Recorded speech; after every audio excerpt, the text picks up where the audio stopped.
Why don't we call to order? Do you want to go ahead and read the statement?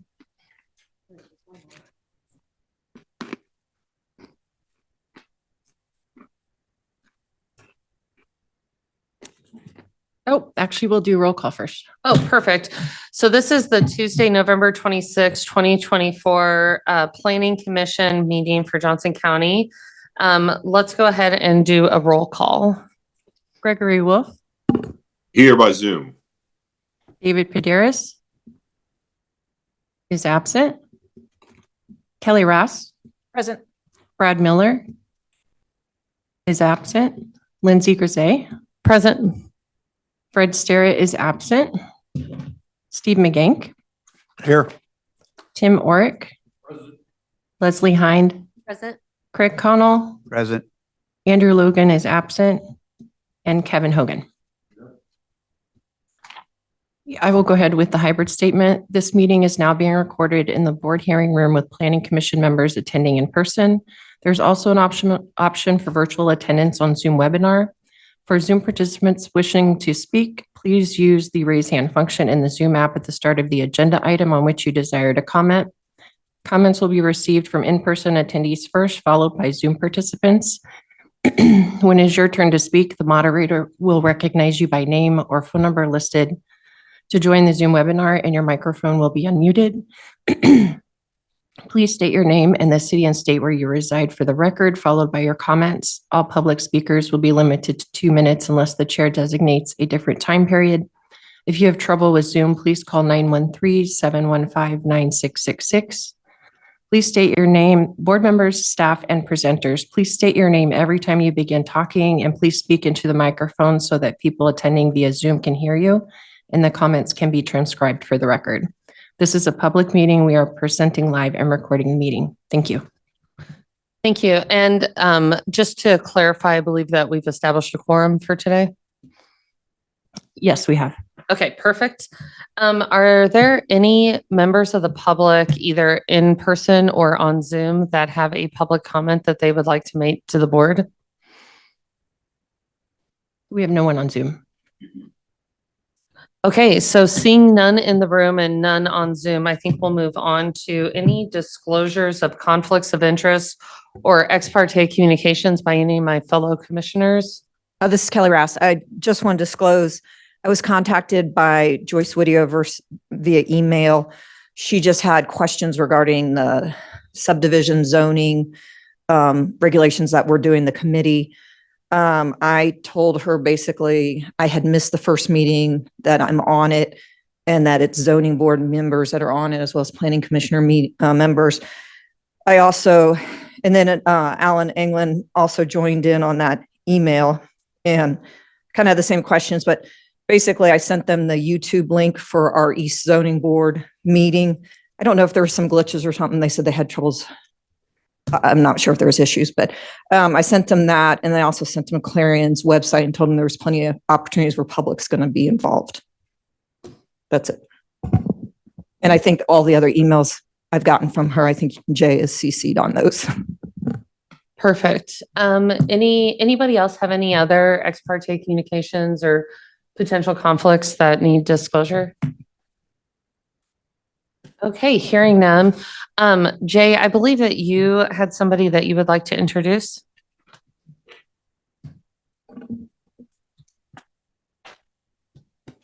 Thank you. Good evening, Madam Chair.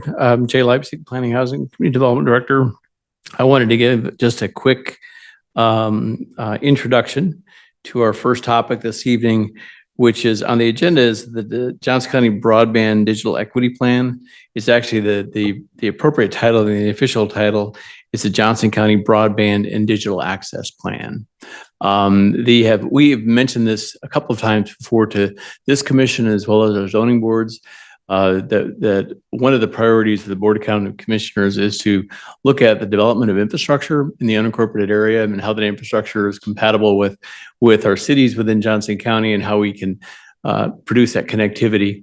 As part of that effort, and infrastructure is also the creation of broadband, development of broadband. So staff has been working with a consultant. This is Aaron Deacon with KC Digital Drive. Aaron is the managing director of that company. They've been engaged with the county to develop our digital access plan and our broadband plan. I'll let him kind of go through the details, but we're pretty excited about that. We've had a couple of meetings, and it is an effort that we think is certainly needed after some of our meetings we've had especially in the western part of the county in terms of broadband access and providing that. So with that, I'll turn it over to Aaron for his introductory comments and a short presentation for you.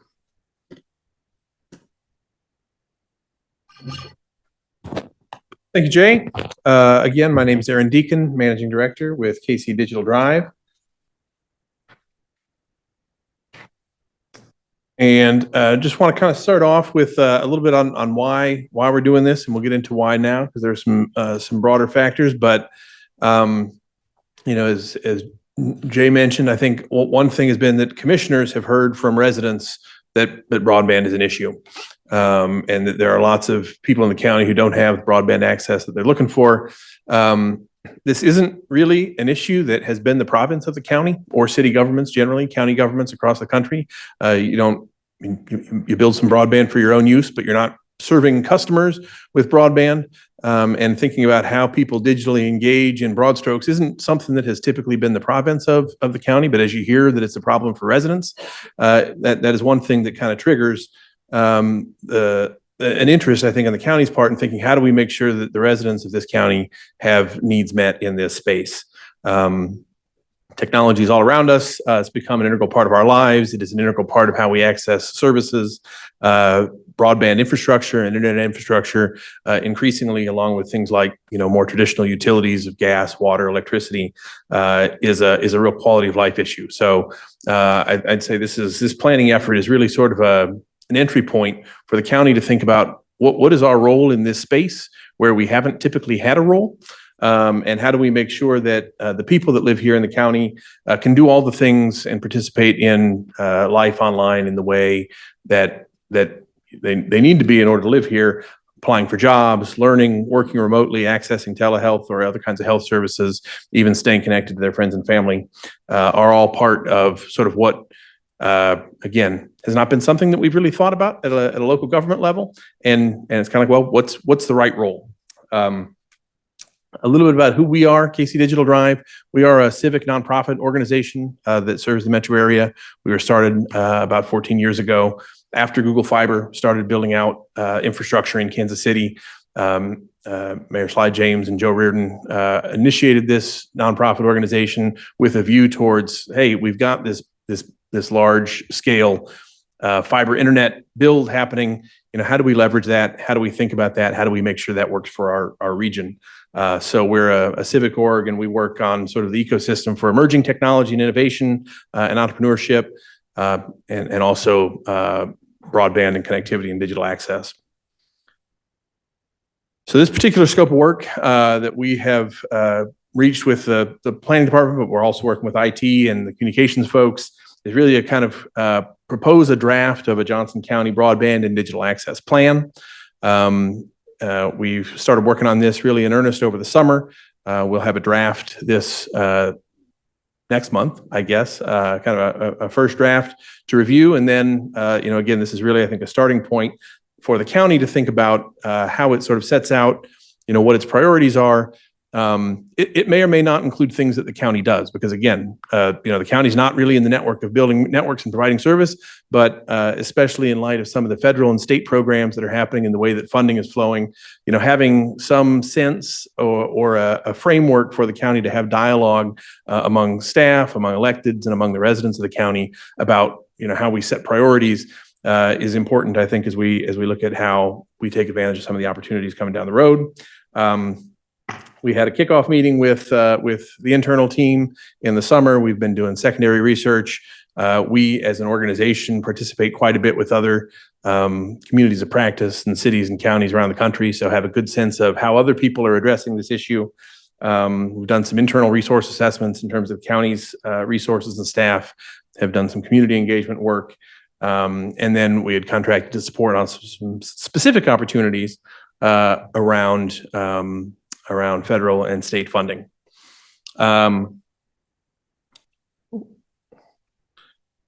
want to give just kind of an overall framework because this is sort of how we approach this issue broadly, and we're following a similar framework with Wyandotte County and with Kansas City, Missouri, and with Johnson County and some of the other regional governments that have chosen to engage more intentionally in this issue. And this is kind of how we tease apart the different elements that might be included when someone says, I can't get access to the internet, because that's again, really where a lot of this work has started. And that can mean a lot of different things at a household level. And those are the kind of complaints that come in to our elected officials. So we'll just go over this quickly, but happy to come back and answer any questions on this. One is network capacity. Do we have the network capacity, whether it is fiber or cell towers, or satellites, or whatever it is that we need to support what we have now and where we think we're going to grow as a county, where the people that live here live? Is there a network built that can support what they need? Two, can people access that network? Sometimes there's a network in place, but people can't get to it. Three, if they can get to it, is the service good enough to do the things that they need to do? That is not always the case, even when you've got a network in place and you've got an internet subscription. Four, are people actually able to use it then to participate in digital life in the way that they want and that we think is appropriate, or that they think is appropriate? How are people able to use the services that are offered over the internet in a way that lets them live in a way that they can flourish? And then finally, how do we encourage excellence, innovation, and growth? This is where we get into, some elements of new technology applications, of digitally driven entrepreneurship and economic development. Those are things that we want to kind of think about when we look at what the infrastructure in the county is able to support. So when we come to this as a county, and when we look at a plan, some of the things that we are considering, are what are the principles that we value? What are the values that we hold? So principles could be things like, how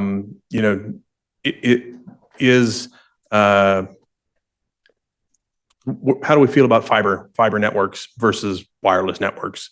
How do we feel about competition versus monopoly provision? How do we think about what thresholds of access should be? How do we compare ourselves to peer cities? We don't have come to this with answers on these questions necessarily, but we kind of want to bring a framework for the county to start thinking about these issues, so that then we can set goals and objectives for things that we might not do. Right? I mean, we might say we want everyone in the county to have access to, internet at a certain speed. That doesn't mean that the county is going to provide it, but saying that the county values this, that we care about this, and that we think it's important for people to be able to access is useful for how we engage some of the other opportunities that come down the pike. And then you get into sort of how do we prioritize those things and what tactics might we want to do. There are some things that the county can do proactively, sometimes in terms of permitting, sometimes in terms of writing letters of support, sometimes in terms of how you make county assets or county staff available that can make it easier to do things depending on what those priorities are.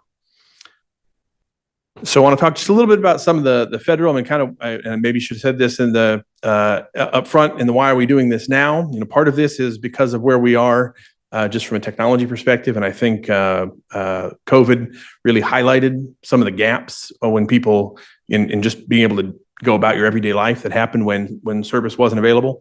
In response to that, through the whatever IIJA stands for, Infrastructure Investment and Jobs Act, there were $45 or $50 billion of federal funds that were set aside to address this issue. And most of that was for BEAD, which is the Broadband Equity Access and Deployment Program.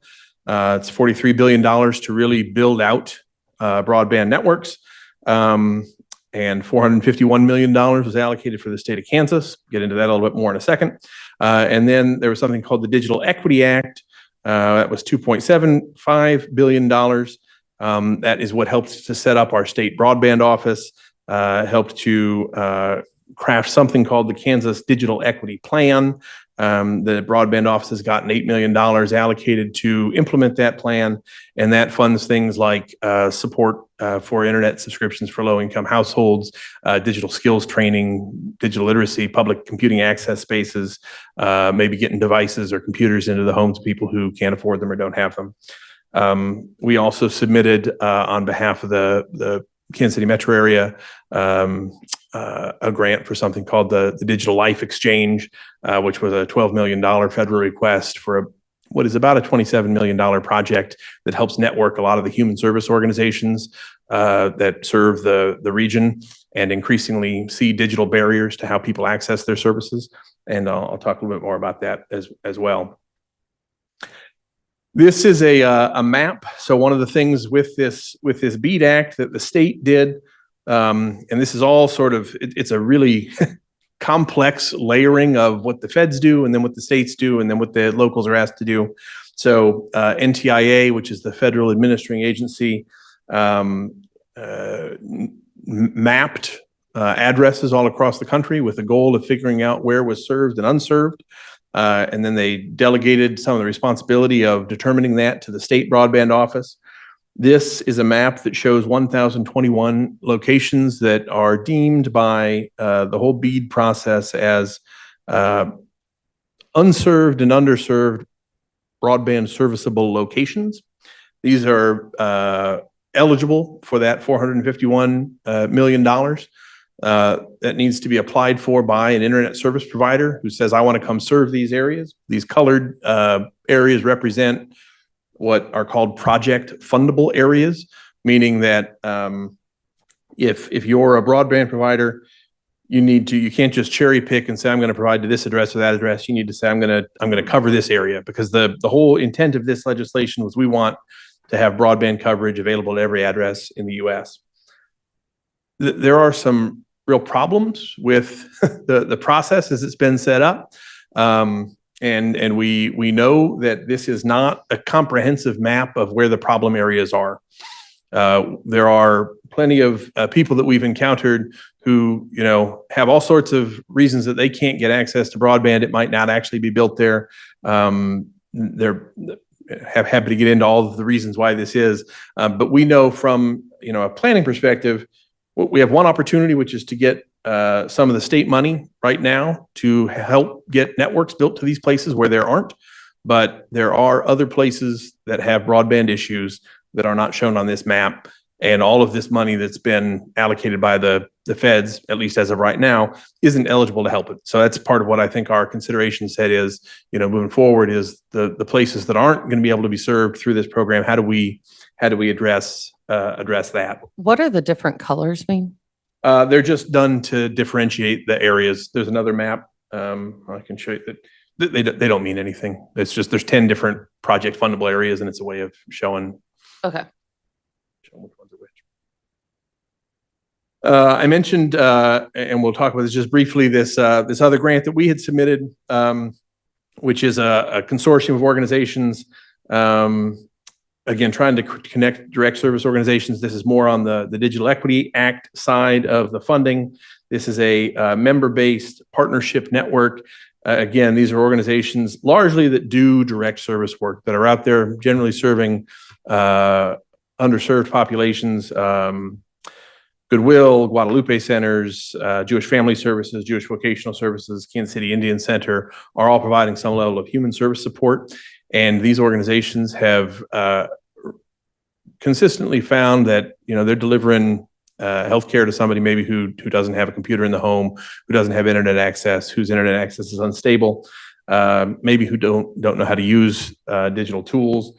And so we have developed a system to try to find the people who have capacity with the organizations who don't. And that's what we've really asked for support for. So we'll see hopefully next year if that comes through or not. The intent of that program metro-wide is to serve 28,000 individuals over a 4-year period, 30 new or upgraded public computing spaces, distribute 3,000 devices, 4,000 households for internet subsidy funds, and some cross-cutting capacity like a marketing campaign and a web portal and evaluation data and reporting around how that works. So that's a high-level summary. Covered a lot of ground. Happy to take any questions. Yeah, this is Commissioner Gersay. I have a quick question. Can we get a copy of this presentation? Sure. Or make it made available? Second, so one of the things I think, and maybe just speaking for myself, that we struggle with is I currently live in a small subdivision that does not have access to broadband in unincorporated Johnson County in one of these areas. One of the things that we struggle with is we know that maybe that there's some broadband somewhere near, but we don't know who to contact. You know, if it's like AT&T, what number do you call? How do you get in touch with somebody? How do we, if there's grant money and we can file a petition to maybe have our place considered? So how do we, not that we need someone to do it for us, but it's a struggle to know where to get that information. Is that something that this initiative or your group helps connect people with information, or is that something the county's wanting to put together? Or any assistance you could provide to myself, and I'm sure other people that are similarly situated that struggle with knowing, how would I even know who to call at AT&T or Google Fiber? And how would I figure out how to request them to bring it in, or I don't know. Yeah, no, that's a great question. And yes, I think is the answer to whether we're trying to address that. And very specifically, if you want to share your address at some point, I'm happy to take that back and we can do some, because it's one of the things that we've had to do. And one of the shortcomings of the process, you'd like to think that the process was designed to make that easy, but it really wasn't. Right. Right. And so this whole thing is going to happen, and that is still going to be an issue. So I think from more of a system perspective, that is one of the recommendations I think that you'll see, at least in the draft of the plan, is there needs to be a pathway for people when that happens, because you're not going to get a good answer from AT&T, and you might get a good answer from Google Fiber. You might get one from AT&T, but they don't want to take a flood of those requests either. Because, and a lot of it's, the answer is not necessarily going to be one that you're going to like just at a household level. And so, there are, I'll show you, there's a map here. So this is a map of all of but basically it's all the dots here across these PFAs. These are the 1,000 or so locations that are eligible for funding. And then you can overlay where the current providers are. So this is every address that Charter serves. This is every address that AT&T serves. So you can kind of get a sense of these unserved addresses, how close they are to somebody who serves them and who may be good candidates to build out there or not. We have been working with the ISPs to kind of figure out, are you looking to apply for this funding or not? And so we've been having some of those conversations. They're pretty sophisticated. I mean, they're not necessarily, it's not like they're going to, take our call and be like, hey, why didn't you build out here? Well, we've analyzed it already and we're either going to or we're not because of X, Y, or Z. But there are some, especially some of the smaller providers, that are more interested in having a partnership potentially with the county, or kind of thinking through, hey, what really is the level of demand? What are the things that we can do to make this possible? This is all kind of a long way of saying the way that this has been set up federally makes it kind of feel like there's a blanket solution, and they've tried to mitigate that by outsourcing a lot of stuff to the states. But the reality is it's pretty hyper local. Like a lot of times it's maybe 3 households, and it's like, well, yeah, there's a fiber trunk that just ends over here, but it's on the other side of a creek. And so, it's going to cost $25,000 to bring fiber across that creek. And we may even be able to get $25,000 from the state to do that, but we don't know if it's worth even taking the time to write the application, not knowing what's going to happen. So it's that level of like individualized attention that I think needs to happen on an address basis. And so I think that's, again, from a county perspective, how do we, knowing that's the situation, what do we want to put in place to address that. It could be somebody at the county. It could be something that, that we help with or some other organization helps with. It could be something that you contract with. It could be something that we bring to the ISPs to say, hey, how do you want us to handle this so that we can streamline this and then address these concerns as they come up? Is the application that you're talking about a request for some sort of either grant or federal or state funding? Is that an application that's submitted by the broadband provider, or is that by the addresses? Is that by the county? Like, who fills out that application? So there are the program that is open right now is the BEAD program. It closes December 20th, which was extended. It was a deadline of December 5th. And that is for the ISPs to look at these. I mean, so these are 10 locations in Johnson County. And honestly, William, who's a member of our team, but who the planning team knows, sent me a note today that said 92.4% of addresses in Johnson County are served with fiber, which is really great for the state. So we've got these 10 areas here, but this is, there's these project fundable areas all statewide, many of which are in way worse situations than we are. So the ISPs have until December 20th to submit their proposals of what project fundable areas they want to cover and how much they think it's going to cost. Okay. And that will probably be, I mean, that's kind of the most immediate funding opportunity. Thank you. As Keller asked, I do have a couple questions. First of all, I'm glad you mentioned the $40 to $50 billion that was part of the Inflation Reduction Act. From my understanding, is this the money you're talking about, the federal money? It's IJA, not the Inflation Reduction Act, but it's a similar act. Well, there was 42 billion allotted for rural broadband in that act that to date, not one person's been connected with that money. So is this the same? This is the same. It was Okay. It's been a really So long, This is taxpayer dollars. yes. So it's not just like free money floating out. This is hardworking people's money that was put in there that has not accomplished anything in 4 years. So one of my things, I love the fact that you brought your principles is innovation, because I think, in my opinion, with everything I have read and understand, I think we're going to look back and think broadband is kind of on its way out. I mean, we're going to reinvent the wheel. We already have a solution to all this: satellites. And I think the hurricane proved that. Within 24 hours, an entire community was hooked up. And that was a community that had been waiting for 3 years to be hooked up. So I guess my point is the kind of the typical government.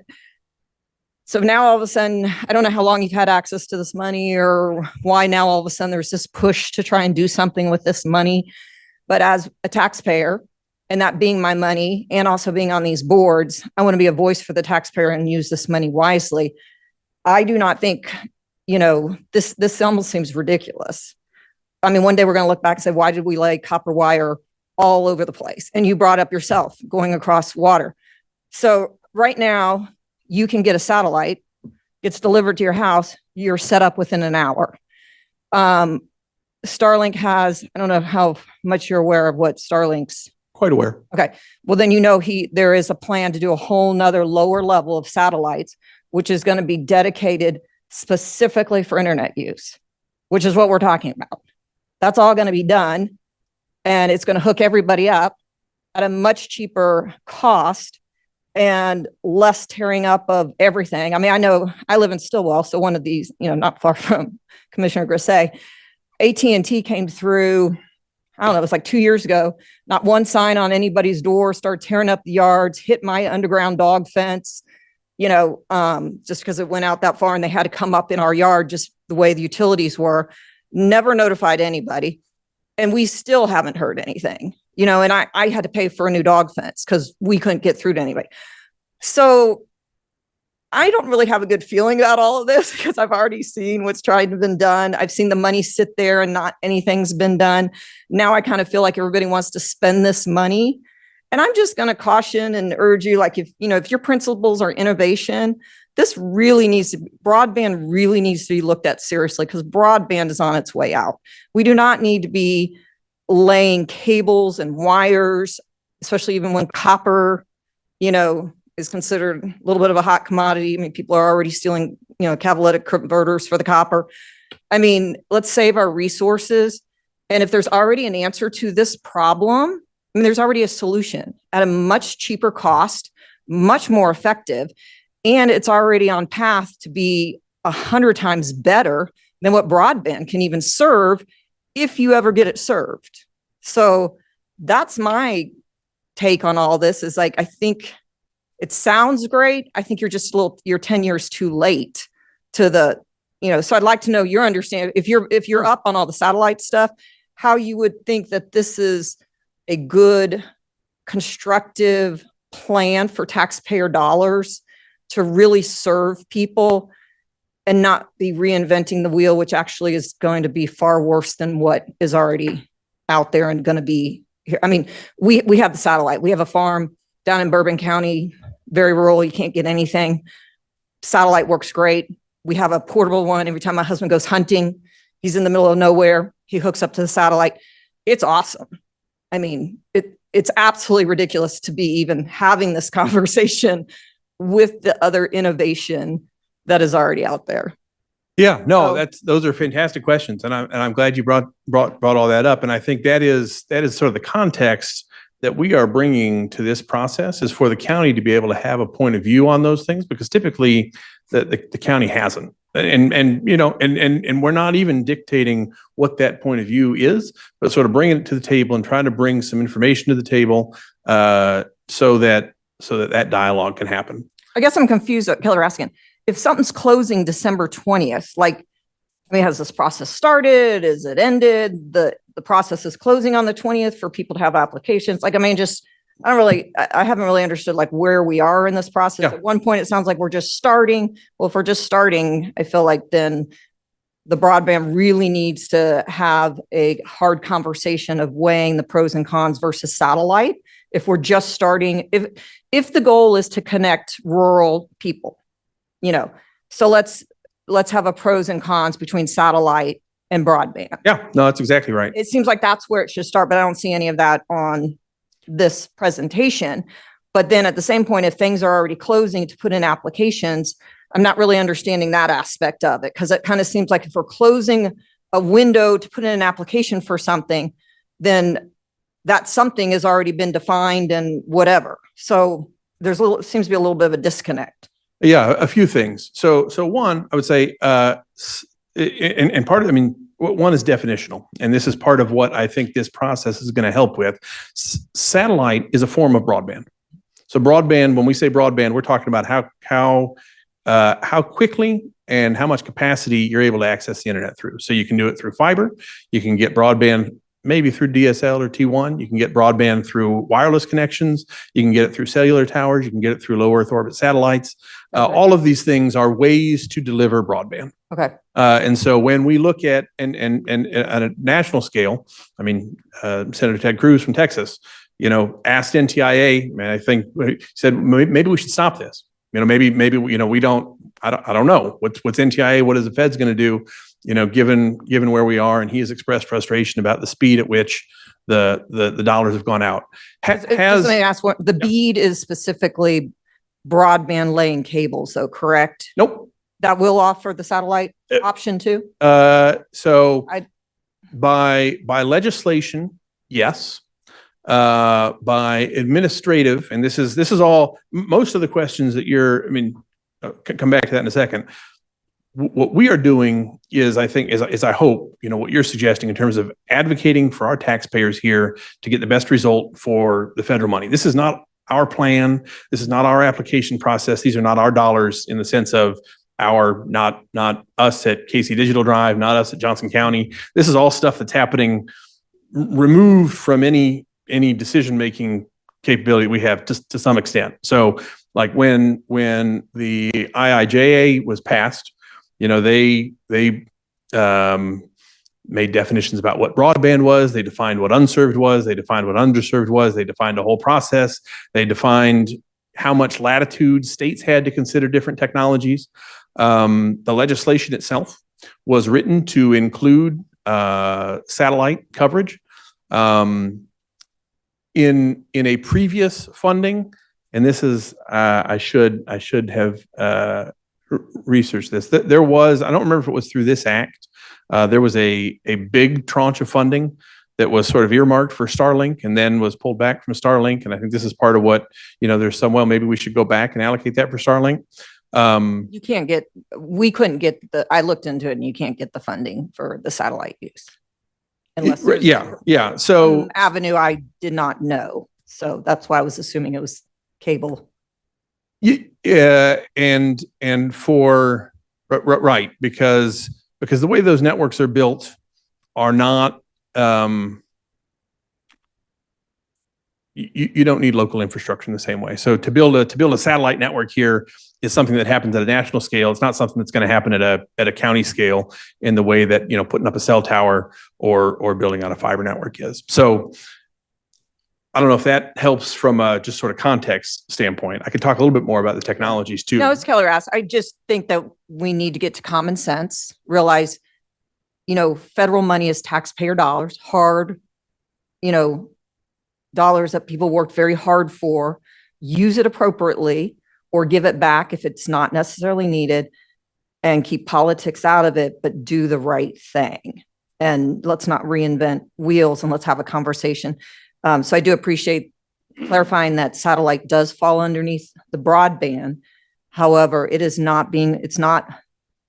follow under any of these federal programs as far as trying to get any application for it. Most of it is more of laying the wires down, that you can find and see. But so with that being said or whatever, I just, feel like the right choice should be made regardless, of what's going to serve people the best, merit-wise and financially wise, since it's their money. No, I think you're right. And I think, and this is a good, and would be happy to follow up on this further, specific, because I think this technology question, things like this are difficult because people have varying levels of tolerance for really engaging in that conversation. Some people really want to get into the weeds, and some people, and I say this broadly, and I think from a, when you do community engagement work, if you're going out to residents, also if you're talking to electeds, sometimes depending on, the staff people here have been great and have asked really good questions and spent a lot of time, but we've worked with other cities and people are like, yeah, okay, I don't want to talk about that anymore. So I would say, and this is more a personal opinion, fiber solutions and wireless solutions, and I would include satellite in wireless solutions, work really well together. There is a lot of advantage to having fiber in the ground, even when you have satellite solutions to reach some of those last mile locations.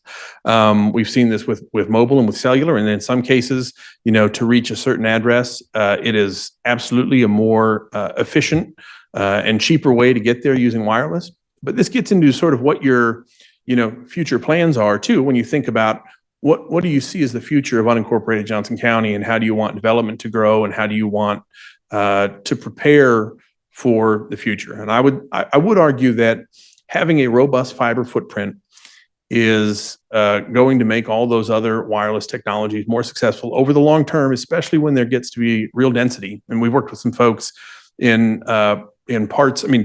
Satellite has been a godsend for people where they're not getting any fiber and where it's not coming, and it's not coming anytime soon, and they need internet tomorrow. The technology is fantastic. We've also worked with places where, there are 10 or 15 houses in pretty close, that are pretty densely populated, that are all trying to access satellite at the same time, and they run into some issues with the bandwidth and the throughput on that. Now, could that be solved by more dense satellite, or like there's a whole bunch of sort of technology and contingencies that happen, and that's where, again, happy to kind of do more diligence, or some of that can be research that we do to answer that. And that's where, starting to get into the weeds a little bit. But I think this is where, from a county perspective, we want to think about absolutely, spending taxpayer dollars well is an important value. Keller asked. So, and I agree, we should use all the tools to make it make sense. I know people who were so excited for Google Fiber, and I've heard nothing but not so great things about it. Maybe that's just the people I know. I'm not sure. But who's the one, when you're saying make the decisions, who are the decision makers with this? The state. The state is. And what's the pathway to that? So you're here talking to us, obviously working with the planning staff. Then can you like just give a little bit of a framework of how this goes up? And then are you going to present something to the state for a vote or something? Like give that backstory? So I will say probably, the state is pretty far along with how they're going to, I mean, they're going to get these applications in by December 20th. And so where, I mean, probably the most the county's going to do is write a letter of support for an ISP that says, hey, this ISP wants to build out, in Johnson County in one of these, areas, and we think it would be great if they did. And that is, there's a 100-point grading scale that the state grades these on. Most of this is federally dictated. They've had several rounds. And this is, so, I mean, the 3 years that you mentioned has been incredibly frustrating, I think, for a lot of people. I mean, there was about a year of mapping work. There was maybe another 6 months of another kind of, I mean, there's been a lot of work that's been happening, all leading up to this application process that we're in right now. But the role for the county really isn't going to be huge in terms of how this money is expended one way or the other. I think what we want to be doing is planning for, it's either going to get spent or it's not, or it may get spent well or it's not. Regardless of how this money gets spent, how do we make sure that we're prepared so that our residents of Johnson County can get the quality of access that they need? Were there other questions for my fellow commissioners? I thought I saw some questions. I'm good. Okay. Madam Chair. Oh, hold on. Were you going to ask a question? Yeah, I've got just sort of a more fundamental question. Out of the weeds and, up in the satellite, I guess. Are we trying to address situations where there is no service available, like not physically, but just there's nothing to connect up to, or are we looking to address folks that are, I guess, economically underserved, or both? That's part of the question, I think, on the table, right? I mean, so this framework, network capacity is something that really talks about, is there something there to connect to?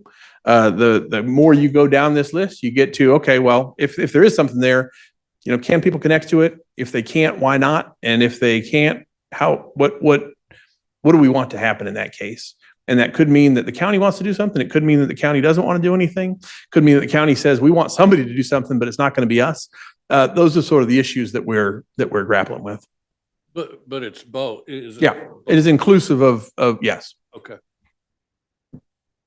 Sorry, sure. Mr. Lipsick, go ahead. Madam Chair, members of the commission, just a couple of follow-up points.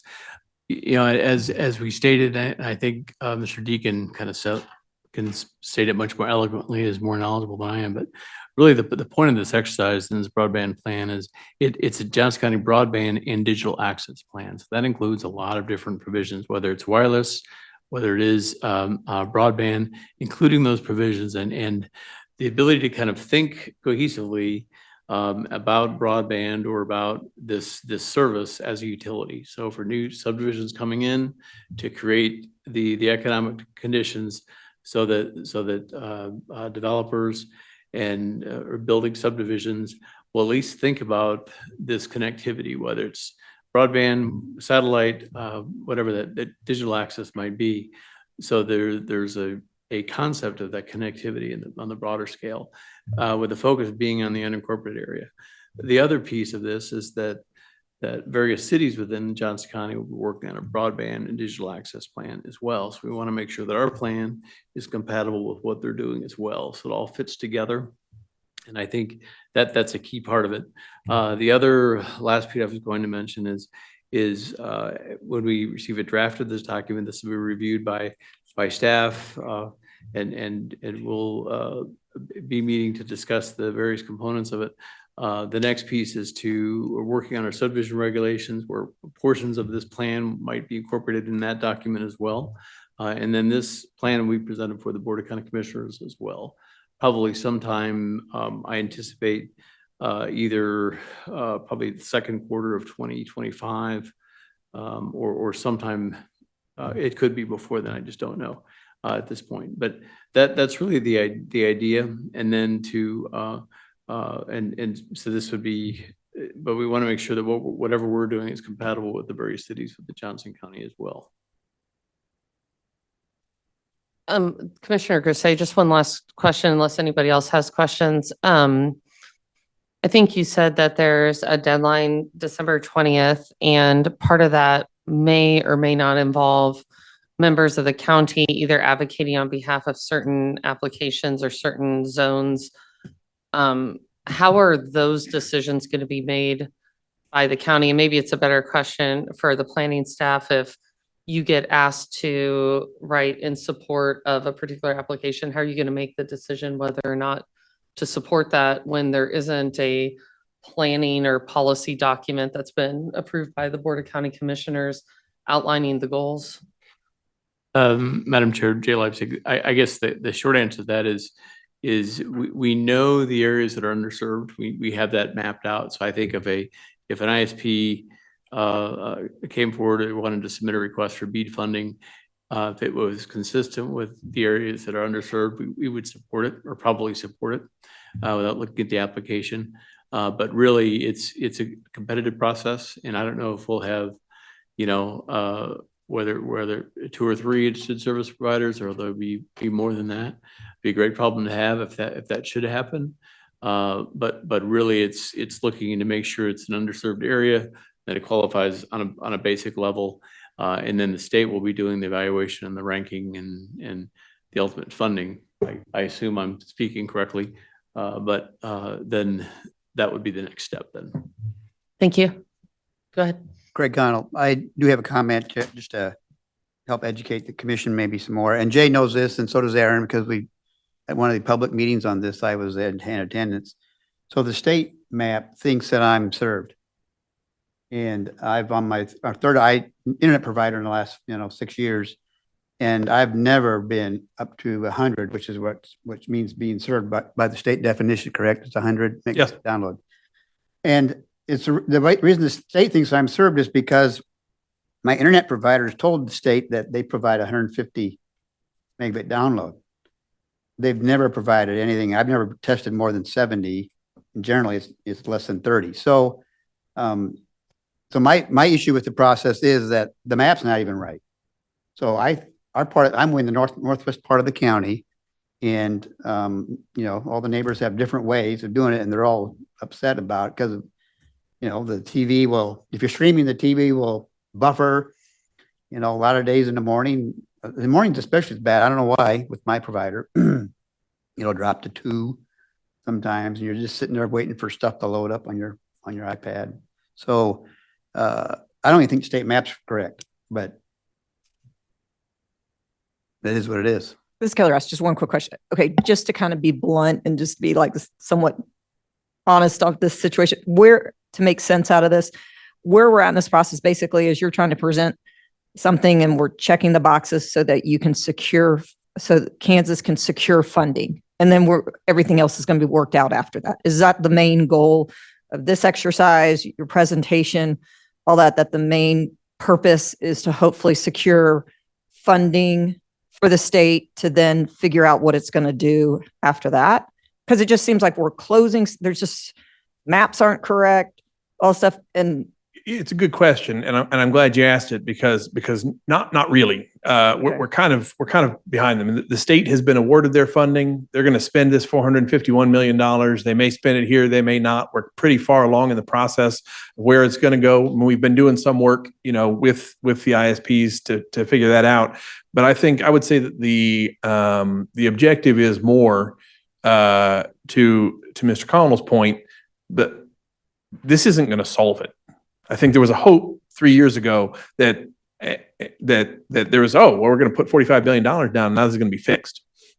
We're not sure it's going to be fixed. So we want to be preparing for, let's help this process that's underway as much as we can still. But let's be prepared to do things, like Jay talked about with our subdivisions and our zoning regulations, or how we just think about this as a county so that we are well positioned to deal with it going forward. Thank you so much for the presentation and answering our questions. We're really grateful for that and look forward to how it progresses. Now I think that there's an opportunity for the training.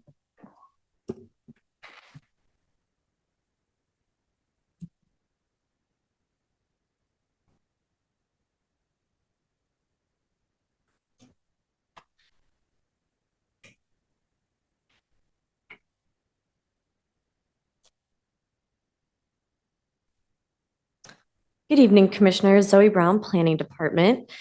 Tonight for our training topic, we'll be discussing collaboration between county departments. So the goals for this session are to describe the development process, focusing on the involvement of various departments within and outside of Johnson County government, explain planning's role as the coordinator between departments, and highlight the importance of collaboration in the planning and development process. So depending on the type of application, up to 13 departments may be involved in the planning process in some way. Planning staff is the facilitator between all these departments. I've listed them here. So this communication is important because issues related to development are really interconnected and can't be addressed by one department alone. Each department brings unique expertise and perspective to ensure that the project is safe, sustainable, and legally sound. And the collaboration on all these projects begins before an application is even submitted and continues throughout the process, which helps avoid problems in the future. This is also one way we learn to anticipate issues and know who to contact when and if they arise. From a logical and customer service standpoint, having one planner assigned to a case as the primary point of contact makes things simpler for the applicant and the rest of county staff working on that project. The collaboration on development projects really kicks off at the Development Review Committee meeting, also called a pre-application meeting. And these are standard practice across planning jurisdictions. The intention of these meetings is to outline the process to applicants, answer their questions, and begin to address potential issues. So on the staff side, these meetings involve planning, public works, and building codes, along with any other departments as needed, depending on the project. On the applicant side, developers, property owners, and engineers or architects may attend. These are held for all application types, so rezonings, plats, development plans, conditional use permits, and development within a mile of the airport. Each of these types of projects have specific requirements to meet, which is discussed at the DRC so that everyone, both on the staff side and on the development side, is on the same page. The meeting should begin to address the zoning regulations, plat requirements, landscaping, parking, lighting, signage, minimum infrastructure, floodplain, water, wastewater, stormwater, traffic, street standards, and any other questions that the applicant has depending on the type of project. That way the applicant can get an idea of the scope of work before the project begins. So the meeting also goes over key dates and the process in general, such as when to post signs, send out legal notices, and then the property owner letters, as well as the dates for the zoning board meetings and Board of County Commissioners meetings. So at the DRC, the departments clarify what type of documentation they need as a part of their review. Some of the common requirements might be a site distance analysis for a plat, traffic memo for a conditional use permit, or stormwater study for a development plan. Once an application is formally submitted, meaning that we have all the documentation requested at the pre-application meeting, plans are sent out and comments are requested from those 13 or so departments we listed at the beginning. And at this time, we also send notice to neighboring cities. After the departments have responded to the application, the comments are sent to the applicant for them to resolve any outstanding issues before the zoning board meeting and before the staff report is finished. The zoning board hears the case and makes a recommendation to the Board of County Commissioners. The Board of County Commissioners votes to approve or deny the application. And if the application is for a plat, it's recorded with the Treasury, Taxation and Vehicles Department after meeting all the stipulations. And if it's a CUP or a development plan, they can begin to apply for building permits after meeting those stipulations. So collaboration in the development process is really essential to keeping these projects on track and ensuring that all the requirements are met along the way. And the frequent communication and close working relationships between county staff are key parts of this. So the next training topic will be rural planning at our upcoming meeting, and I can answer questions. And Jay, if you wanted to add anything. Madam Chair, Jay Leipzig, Planning Department. I was going to just a couple of follow-up comments from what Zoe had just said. This is a topic, a DRC or Development Review Committee application is something that's kind of a best practice from planning departments all over the country. I know many of you are already aware of that, but I think almost every department has a similar process or something similar to this, whereas staff can meet with developers and one phrase I always say is early and often. A developer can meet with the staff. We have all the key people in the same room at the same time, and I think that's really the benefit of it. So you get expertise, a variety of different disciplines and resources together to answer questions in one place. The other tricky part about DRC is the scope of the project may change over time. They may begin going down one path, thinking they're going to have meet these certain requirements, and then they have some issues or development hurdles or whatever, architectural costs, whatever that might be, and then they end up going down a different path. And so the real benefit and beauty of the DRC is it's flexible enough so that we can change course and pivot when we need to, but at the same time provide the level of expertise and the scope and the direction for the applicant to make the project successful.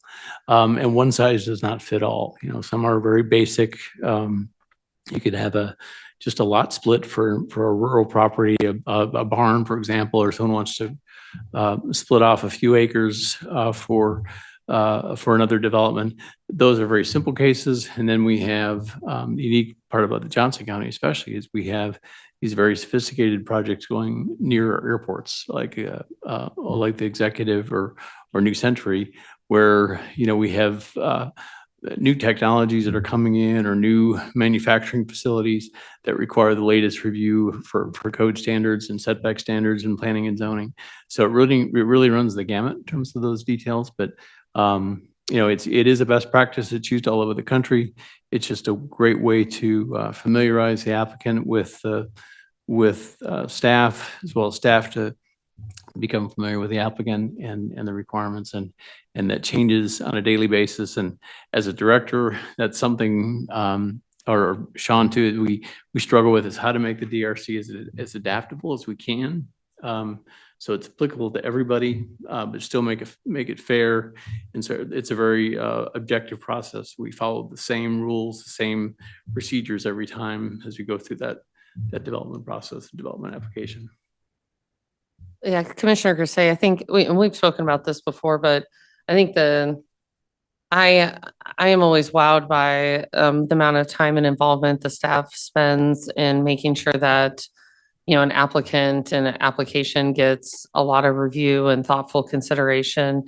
I think the thing I personally struggle with, and I don't know if it's an easy problem to solve or not, is that the neighboring landowners, I feel like, are at a disadvantage in that process, because the applicant knows about the project, knows the process, knows to start working with the county. They're already 3 touchdowns ahead. A neighboring landowner only finds out about a project and they think, okay, my only time to ever voice any thoughts on this is 2 minutes in the next zoning board meeting. Not realizing that they could also, and have those meetings with planning staff, they could also be meeting with different members. And so I think there's just maybe a general education process. And I think that's the thing I personally struggle with, is it feels like there's an uneven balance. I love what your department and the county do for the applicants, but it seems like the neighboring landowners find out very late and are at a significant disadvantage. They don't get to come in with a well-polished PowerPoint presentation. They don't get to co-locate their minutes so that they can kind of put together a cohesive presentation about community concerns. They have to have 2-minute bites at the apple, and that coordination is very challenging for members. And so, anything that we can do as a planning commission that can help improve that process, even nudge it in a better direction, I would be in full support of. Madam Chair, Sean Penley, planning staff, that's a great point. That's one thing we definitely are going to address with the Planning Commission and the Board of County Commissioners. The public input is something that we have started, and we don't have a requirement today, but we're going to propose that as part of our zoning and subdivision regulations update, that there be a requirement for a neighborhood meeting for any conditional use permits and any other probably rezoning applications may be appropriate too. A lot of other jurisdictions have that. In my past life as a city planner in another jurisdiction, I can tell you we had that requirement, and that was in our Unified Development Ordinance. That's a requirement that the applicant has to have a neighborhood meeting prior to the zoning board hearing, which gives them an extra opportunity to review it beforehand. We have been recommending that on some projects such as quarry applications or rezonings for commercial developments, that the applicant is strongly encouraged to have a neighborhood meeting. Although it's not required today by zoning regs, it will be soon. But that's a great point. That's something we definitely do want to address, make sure the public has a bit of opportunity in that. And of course, as part of this process, as Zoe mentioned, working with the other departments, we also do send out what we can call the ZAP notice or a zoning application notice to other jurisdictions, other cities. They get the same information, and the property owner notice. Every property owner within 1,000 feet of any property that's any application that requires a public hearing, they get that information. And we're trying to put in that update now for the property owner notice, a link to our website that they can get all the information before the meeting. They have an opportunity to review the plans before the meeting. And note that if they have any comments or would like to share any comments, they can either contact staff or submit any application information or comments, and that will be included as part of the packet. But those are good points and something we definitely do want to address with the Is there any, and by the way, when I ask this question, I understand there's kind of some economies of scale. And so I'm just trying to maybe plant a seed for a thought process. But being somebody who sits on the other side of, on the planning commission, right? When Mr. Deacon gave his presentation, he had more than 2 minutes to speak. He was able to kind of have a start, a middle, an end. He was able to present a PowerPoint. And that can help really tell the story and help really articulate concerns or requests, rather than having 15 people come up in 2-minute bites. Having a mechanism for community members to either pool their time or aggregate their time, even if it's just on conditional use permits, I really think would allow for a more full-throated conversation, rather than having individual community members come and say the exact same thing. To have the community members maybe appoint a spokesman if they so choose I think that would be a wonderful opportunity for the community. Madam Chair, just a quick comment, Jay Leipzig. Appreciate that comment. That's something, yes, there's, in terms of planting a seed for future developments, so much that is dictated by the chair and the procedures. But yeah, there's those type of opportunities where they can pool their time together, or ways to construct that so that they have, so you're not limited, by the 2 minutes, and that there's ways that we can be, the public hearing can be conducted. So it's more, I guess, user friendly, be a better term. I think it would be a benefit to the zoning board to have, rather than hear from 15 people in 2-minute bites, to hear from 1 or 2 people in a more cohesive presentation with the endorsement of the people who had given their time to that individual, kind of a me too, like all the people who agree.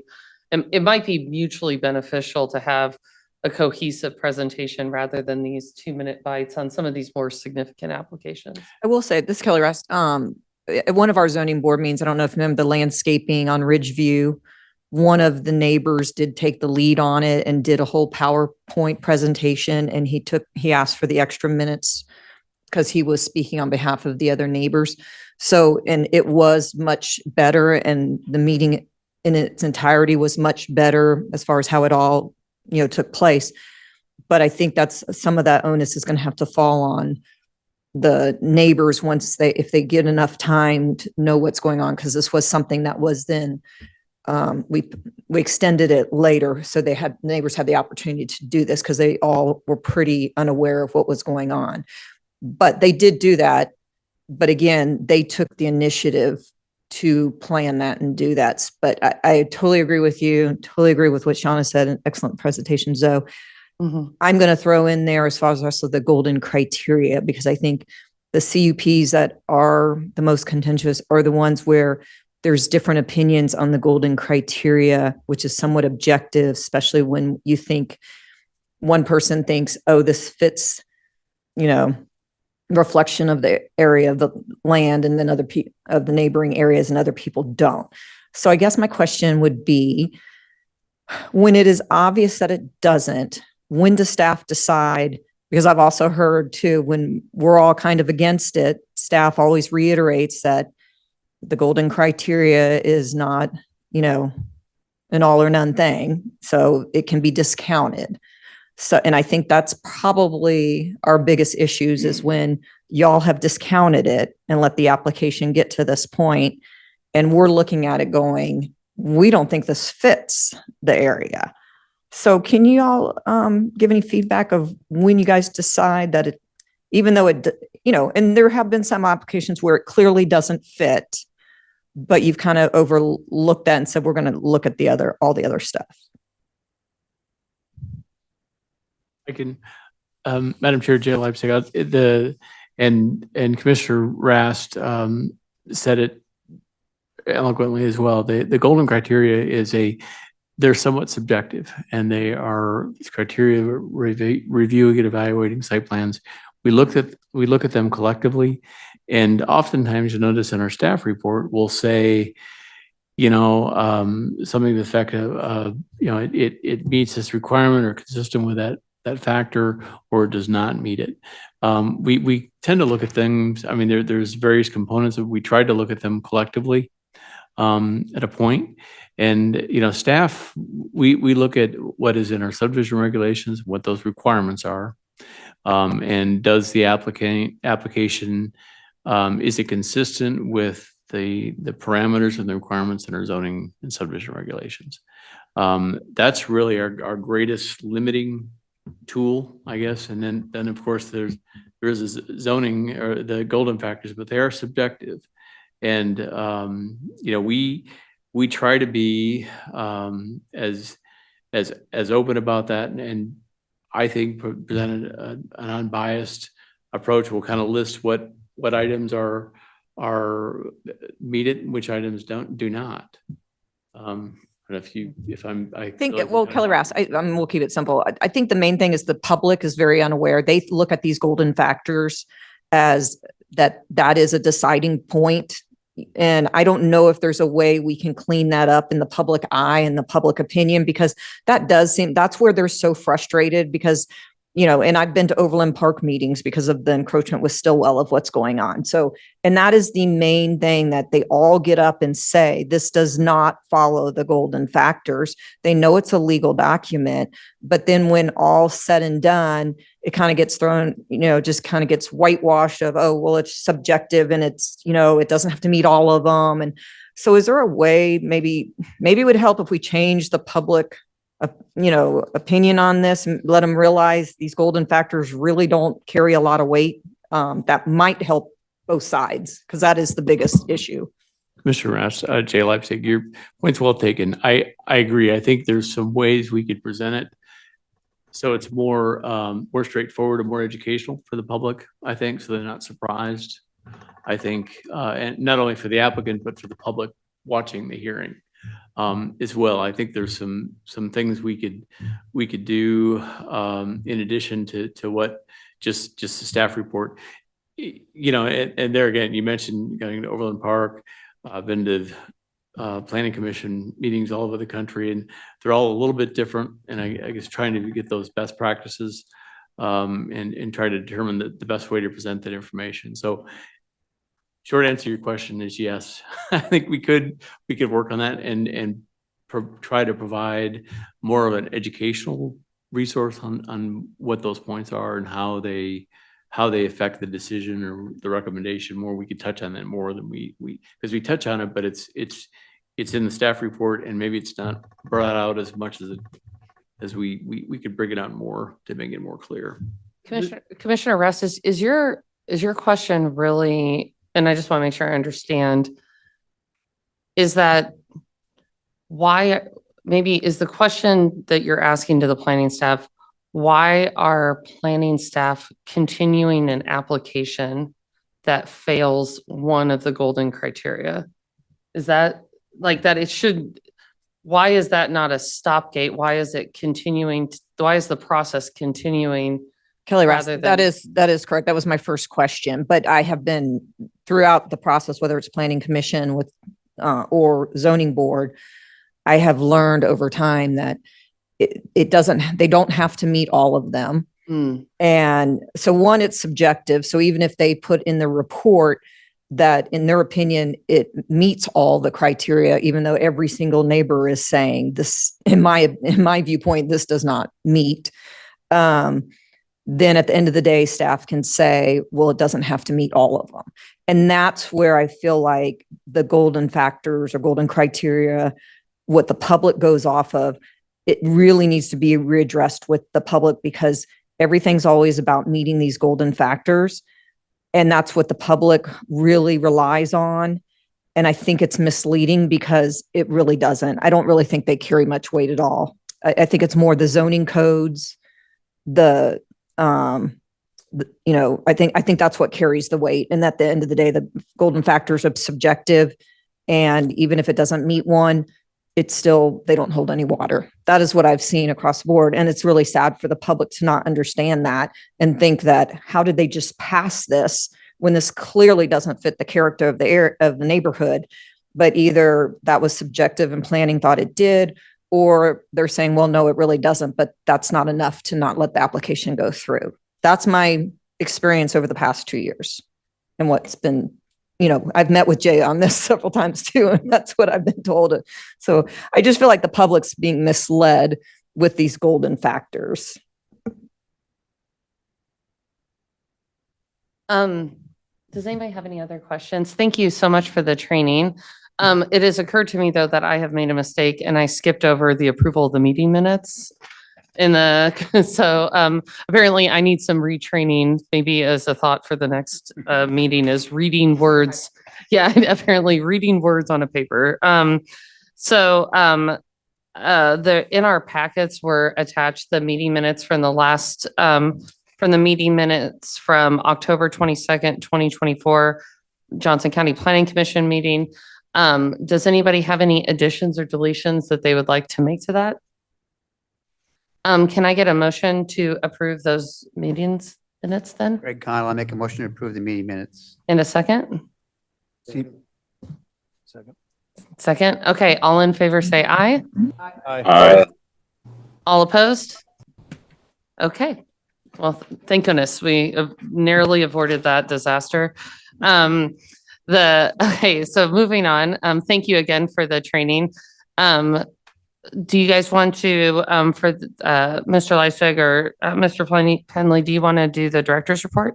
Sure, Madam Chair, just a quick note to mention, I don't have any items for tonight except for our next meeting is scheduled for December 17th. Staff would propose that we cancel that meeting. If you all would like to. All in favor say. Holiday. So canceling the meeting on the 17th, and I believe the next meeting then would be January 28th. If you all are agreeable to that, the holiday for our last meeting of the year, And that's really the only thing I had on for the director's report. The other item is just a question for you about the training format that we've had the last few meetings where we've had just kind of short topics. Do you like this approach? Does it seem to work better, or do you enjoy it more, is more helpful for you, productive than having, one long training event per year, or do you like this format? I guess is what I'm This asking. is great. Very Yeah, Commissioner Grisay, the one thing I like about it, sorry to interrupt you, it actually I think it spurns more interaction as opposed to the more formalized training that we previously had, which was more kind of a lecture format. And it didn't elicit a lot of questions, from the group. So I really like it. I know it's a lot of work. I very much appreciate it. Go ahead, sorry.